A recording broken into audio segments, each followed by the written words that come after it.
សំណួរទី1សួរថា Exocell Therapy គឺជាអ្វី Exocell Therapy គឺជាបច្ចេកវិទ្យាស្រាស្បែកទំនើបដោយប្រើប្រាស់ឈាមរបស់លោកអ្នកផ្ទាល់ជំរុញបង្កើតជា PRP បន្តមកទៀតយើងจะបង្កើនចំនួនកោសិកាដោយ Photothermal Biomodulation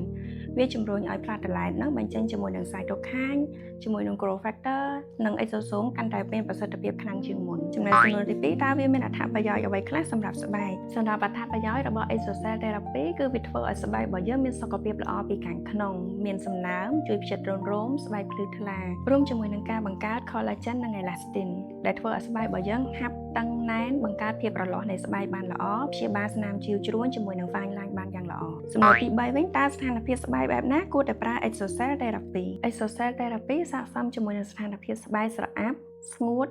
មិនមានភាពភ្លឺថ្លាមានស្នាមជ្រួញទូចរញើសធំរួមជាមួយនឹងមានស្នាមមុនហើយនិងស្នាមអុចខ្មៅអញ្ចឹងចង់ដឹងថាការចាក់ Exocell Therapy ឈឺអត់កុំភ្លេចតាមដាននៅវីដេអូបន្ទាប់